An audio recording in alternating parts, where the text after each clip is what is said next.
Welcome back, BTS Army. I know there is nothing new in these kind of death threats. We have become habitual to these kind of scenarios, but now things have changed drastically. Earlier, there were haters, there were sasangs who used to do these kind of things, who used to threat BTS. But now the people who claim themselves as BTS Army, as BTS fans, are doing this. And last 2 days have been quite tough for our fandom, be it BTS military announcement or Jimin Jungkook death threats. These threats came as a shock when fans got to know that these are made by none other than Jungkook Bi's fans. But ultimately they are not fans, they are toxic sasangs who are just supporting one member and hating on other. Those who don't know what the heck is going on, let me tell you.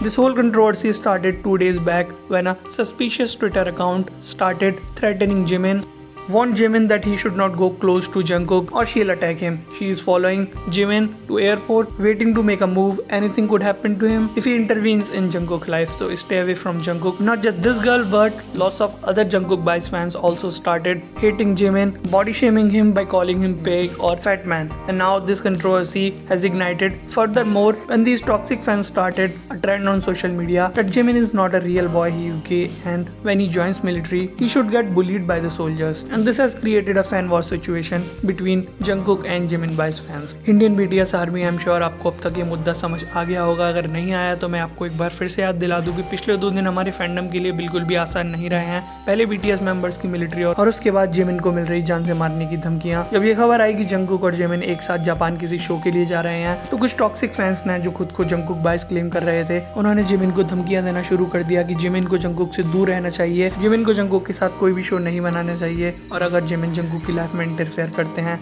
तो उनके लिए अच्छा नहीं होगा, ये उन्हें बहुत ज्यादा भयानक सजा देंगे. BTS आर्मी के लिए बहुत बड़ा शौक था कि इस बार कोई हेटर या फिर किसी दूसरे फैंडम का इंसान नहीं, बल्कि खुद को जंगकुक का फैन बताने वाला इंसान ये सब कर रहा है. जिमिन को इन लोगों ने पिग, लीच और पता नहीं कौन कौन से एनिमल के नाम से बुलाया, बॉडी शेम किया, लेकिन अब भी ये कंट्रोवर्सी रुकी नहीं है, क्योंकि एक बार फिर से इन्हीं लोगों ने सोशल मीडिया पर ट्रेंड कराना स्टार्ट किया है कि जिमिन गे हैं, और मिलिट्री को जब वो ज्वाइन करते हैं तो वहाँ के रियल सोल्जर्स उन्हें बुली करें, क्योंकि उन्होंने कोरिया की रेप्यूटेशन खराब की है और वो मिलिट्री में जाने लायक नहीं, और अगर वो मिलिट्री में आते हैं तो उन्हें इतना ज़्यादा बुली और परेशान किया जाए कि वो अपनी जान खुद ही ले लें. आई नो किसी भी रियल BTS आर्मी के लिए ये सारी बातें सुनना किसी ट्रॉमा से कम नहीं, उनकी आंखों से आंसू तक निकल रहे होंगे, क्योंकि ये जो लोग बात बोल रहे हैं ये BTS आर्मी तो बाद में, ये इंसान भी नहीं जो ये टॉक्सिक फैंस इतना नीचे गिर चुके हैं. कल जिमिन को धमकी मिली थी कि जब वो जापान के लिए एयरपोर्ट पर जाएंगे तब उन पर हमला किया जाएगा, लेकिन फाइनली जिमिन और जंगकुक सही सलामत जापान पहुंच गए हैं. लेकिन फिर भी आर्मी हाइप से रिक्वेस्ट कर रही है कि जिमिन की सिक्योरिटी, प्राइवेसी